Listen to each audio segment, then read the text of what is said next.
A crowd gathered around a drunken white man dragging a young Apache woman behind him.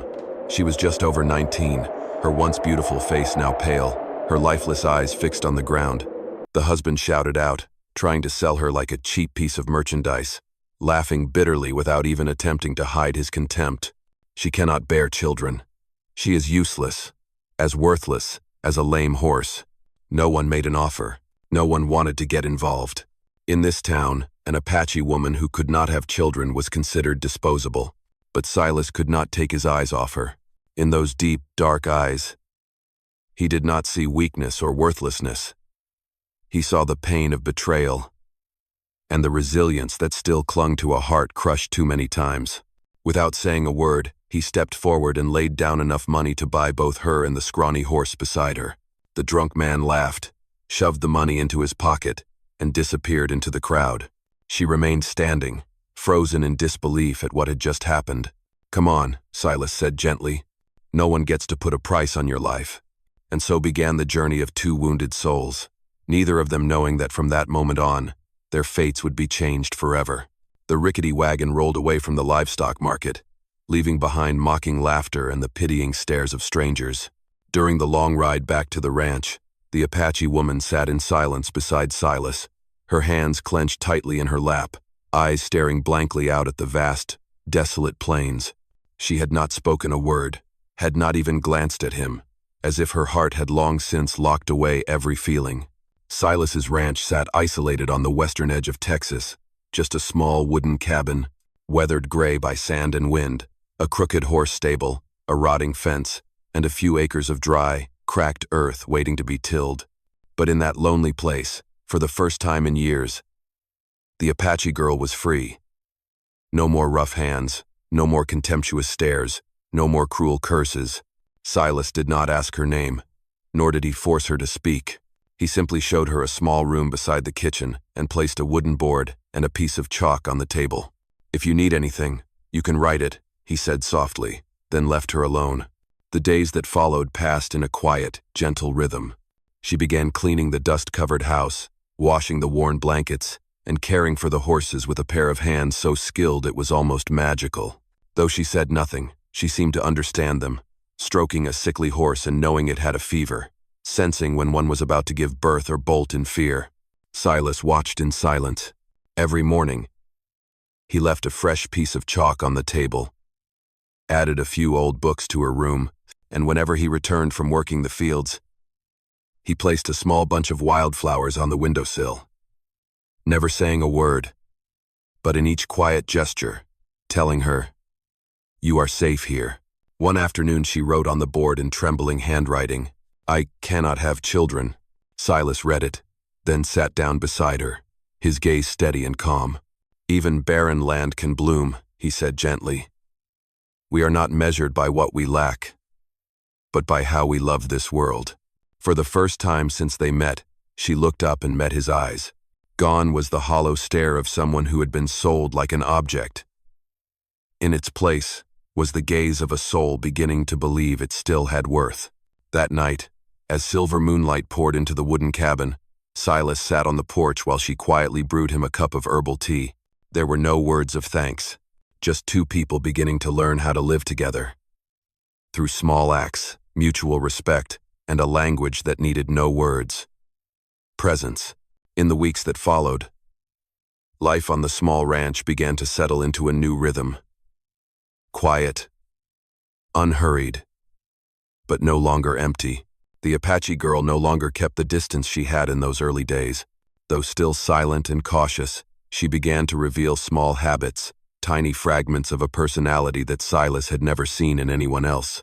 Each morning, before the sun had even crested the hilltops, she would rise early, light the stove, and brew him a cup of thick, strong coffee, placing it on the table without leaving a single written word. In the afternoons, she often walked out to the pasture and stood for hours beside the old horse with the broken leg, saying nothing, simply resting her warm hand on its neck. Strangely, ever since she began doing that, the horse seemed to recover faster. Silas did not believe in miracles, but he believed in something within her, a kind of awareness that reached beyond language or sound. One time, when he planned to head into town after hearing a storm might hit the next day, she suddenly wrote on the board, "Do not go today. The storm will come earlier." He listened. And by evening, the sky had turned pitch black with thunderclouds, lightning cracked over the plains, and the wind howled with fury. Each of those small moments slowly broke down the walls between them. Silence no longer felt frightening. It became a special kind of language that both of them were learning to speak. Their quiet dinners, shared under the glow of an oil lamp, often meant more than any conversation could. One evening, as Silas was repairing the fence outside, she walked up to him with a small handkerchief, clumsily stitched. The first gift she had ever given him. Scrawled on the fabric, in uneven handwriting, were the words, "Thank you for not seeing me as something to be thrown away."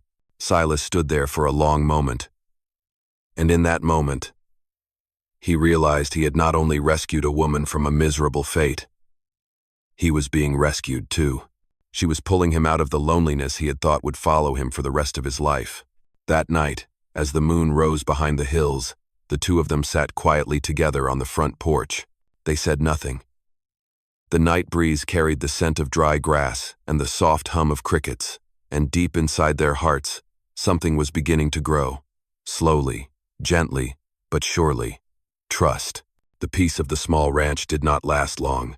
In the west, where prejudice ran deeper than the cracks in the dry earth, rumors traveled faster than desert winds.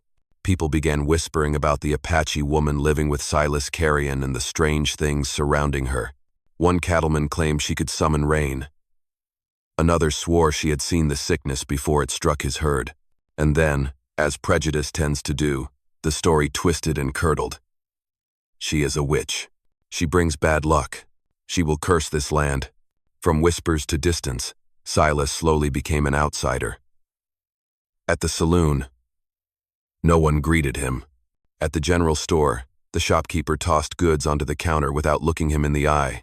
But what angered him most was the way people looked at her with fear, contempt, and hatred, as if she were a plague walking on 2 feet. One afternoon, while Silas was mending the fence, 3 men rode in on horseback. Their faces were cold as steel, and the guns at their sides made their message loud and clear. "Carrion," one of them said, "we do not want trouble, but if you keep harboring that witch here, the town will not stay quiet." Silas stared at them. "She is not a witch. She is a person." "A person?" Another one spat on the ground. "A woman sold off by her husband because she could not bear children? One who cannot speak a word, lives with horses, and whispers to the wind. That is a person?" Silence fell like a heavy curtain. Silas stepped forward, his eyes sharp as a blade. "She hears things you never even try to listen to. She feels things you will never understand, and if anyone lays a hand on her," his fists clenched, "they will have to go through me first." The air was taut like a drawn bowstring. In the end, they turned their horses and rode away, not out of fear, but because they knew the real fight was coming. And it would come soon. That night, when Silas returned home, she was sitting by the window, moonlight casting a silver glow across her thoughtful face. She had written on the board, "I can leave. I do not want to bring trouble."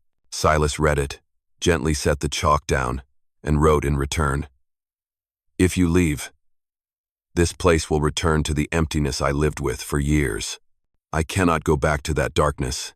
She stared at him for a long moment, then quietly wiped away the words. No more needed to be said. In that moment, she knew for the first time in her life, someone would stand beside her, no matter how the world turned its back. Thank you so much for being here. If this story reminded you of the old days, dusty evenings, and hoofbeats echoing in your heart, go ahead and subscribe to my channel, so that each day we can sit together once more, and I will share with you another tale from the Wild West. A Texas summer sky can turn from calm to fury in the blink of an eye. That day began with clear skies and a gentle breeze, but by the time the sun reached its peak, dark clouds had begun rolling in from the west like wild beasts stirred from sleep. No one in town paid much attention, but the Apache woman did. At noon, while feeding the horses, she suddenly froze, her hand gripping the stall rail tightly. A sense of unease welled up in her chest as if the ground beneath her feet was trying to warn her. She did not need to look at the sky to know. A violent storm was coming, far sooner than expected. Silas, she scribbled hastily on the board, running toward him. The stable will not hold. We have to evacuate the horses right now.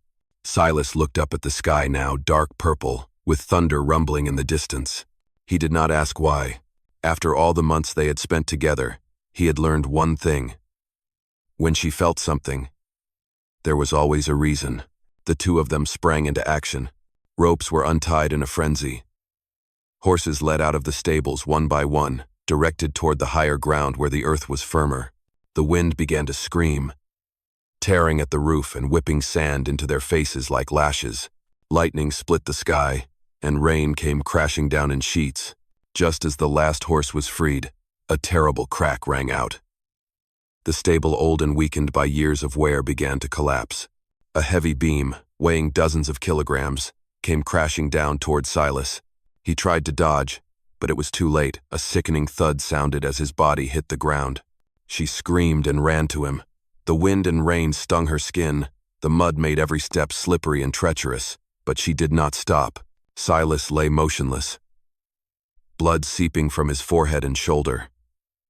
His breath shallow. She pulled him from the shattered wood, inch by inch, her small hands trembling with fear, but never letting go. They took shelter in the wooden cabin as the storm continued to rage outside. She cleaned the blood from his face, dressed his wounds, and stayed by his side all night, not moving an inch. In his fevered sleep, Silas whispered her name for the first time, his voice fragile and full of fear.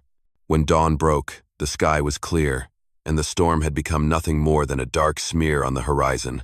The ranch was devastated. The stable was reduced to a pile of shattered timber, but the horses had survived, and so had Silas. She sat beside his bed, eyes darkened by exhaustion, her hand still gripping his. When he finally opened his eyes, the first words that left his mouth were a faint whisper. "You saved me." She shook her head, tears sliding silently down her cheeks. "No, we saved each other." In that moment, they both understood the bond between them was no longer built on pity or gratitude. It had become something else. It had become love, a love forged through storms, trials, and courage. The storm that year left wounds deeper than broken stables or shattered fences. It left a mark on the hearts of the people in the town of Dust Hollow. Rumors began to spread that the Apache witch had saved the horses, had saved an entire season from financial ruin. And for the first time, those whispers no longer carried the same blind hatred they once had. The change began with a small act. One early morning, someone knocked on the ranch door. It was old Mr. McKenna, the very man who once led the crowd demanding she be driven out, now standing with his head bowed and his hat in his hands. "My cow is dying," he said, his voice thin with embarrassment. "They say she might be able to help." Silas was about to turn him away, but the Apache woman stepped forward and nodded. She said nothing, but in her eyes, there was no bitterness, only a quiet readiness. She followed the old man to his ranch, knelt beside the fading cow, placed her hand on its belly, and whispered something no one understood. 2 days later, the cow stood up and began to eat again. From that moment on, people began to come not with guns or angry eyes, but with hesitation and a sliver of hope. A lost child in the woods was guided home by her direction. A sick flock of sheep survived because of her care. Even when the river swelled and threatened to wash away the town's only water dock, it was she who sensed it early and gave a warning enough time for the town to evacuate. Slowly, people stopped calling her witch. They began to call her the heart of the town. Small gifts started appearing at the doorstep: a basket of red apples, a sack of flour, or a piece of hand-stitched cloth. The awkward, Western way of saying thank you. Silas saw it all and smiled. He knew she did not do these things to be forgiven or to prove her worth. She did them because it was who she was. The woman once sold like an object, once seen as worthless, had now found a reason to keep living. One autumn afternoon, as the sun poured fiery red light across the plains, she placed a small wooden board on the table. Written on it were just 3 simple words: "I belong here." Silas read them over and over again. Those 3 short words seemed to erase every dark day that had come before for her. And for him, And for the first time, the small ranch in the middle of the dry land was no longer just a place to escape. It had become a home. That winter came earlier than any in recent memory. The wind from the north swept across the land, cutting through the earth and bringing thin waves of snow that blanketed the Texas plains in white. The Carrion Ranch had changed completely since the day she arrived, now sturdy, alive, and filled with the warmth of two souls who had once been lost. But the most profound transformation was not in the fences or the new stables, it was within their hearts. Silas remembered the exact day he realized it. It was a freezing morning, and when he woke up, he saw her sitting by the window, folding rough cloth handkerchiefs to give to the children in town. There was no fear in her eyes anymore, no silence building walls between them now. She smiled when she saw him, and in that smile, Silas forgot what it felt like to live a life of solitude. That evening, as the snow began to fall heavier, they sat together by the fire. She gently placed a small wooden board on the table and wrote, "I once thought my heart was dead, but now it beats for you." Silas read the words, and something inside his chest tightened. For years, he believed he no longer had the strength to love again. But the woman sitting across from him, the one who had once been sold off like property, abandoned by the world, she had brought him back to life. He quietly set the chalk down and wrote in return, "I do not need you to speak. I do not need you to bear children. I do not need you to be anyone else. I only need you exactly as you are." In that moment, no wooden board could hold what they felt. Her hand trembled as she reached out and placed it gently over his, the first time they had touched by choice, not out of rescue or shared work, but simply because their hearts willed it. They sat like that for hours, silent and still. Outside, snow piled deep, and wind howled across the roof. But inside, there was warmth, a deep, quiet peace. And then, in a moment Silas would carry with him for the rest of his life. She looked up, her lips trembling, and spoke soft, hoarse, but clear. "I only need you." 3 simple, fragile words, and with them, every last wall crumbled. Silas pulled her into his arms and held her tight, as if afraid to lose the most precious thing he had ever known. No promises were needed because from that moment on, they belonged to each other. Not through words, but through understanding, through trust, and through a love that spoke without ever needing to. The following spring, the Texas prairie bloomed with fresh green grass and the echoes of horses neighing from the stables. The Carrion Ranch had now become a true home, a place where 2 broken hearts had found a reason to keep going. Silas and the Apache woman, now husband and wife, held a small wedding on their front porch, joined only by a few close friends and children from town who came to celebrate. There were no white dresses or elaborate flowers, only the traditional woven shawl draped over her shoulders, and the emotion in her eyes as Silas took her hand and made a simple vow. "I spent half a lifetime in loneliness, but with you, I know I have found my home." She did not answer with words. She placed her hand over her heart, then over his, a silent promise that their hearts now beat as one. Life after the wedding was simple, but filled with joy. They planted flowers around the porch, expanded the stables, and in the evenings, they would sit by the fire, sharing stories of the past, learning how to forgive it. But the true miracle happened one morning in June. She stepped out onto the porch, sunlight glowing on her face, and gently placed a hand on her belly. Silas froze, his heart racing. "Is it real?" he asked, his voice trembling like a child hearing good news for the very first time. She nodded, tears rolling down her sun-kissed cheeks. "We are going to have a child." In that moment, every old wound seemed to vanish. The woman once called worthless because she could not bear children was now carrying the seed of new life, and the man who had spent his life in shadow finally had a future to protect.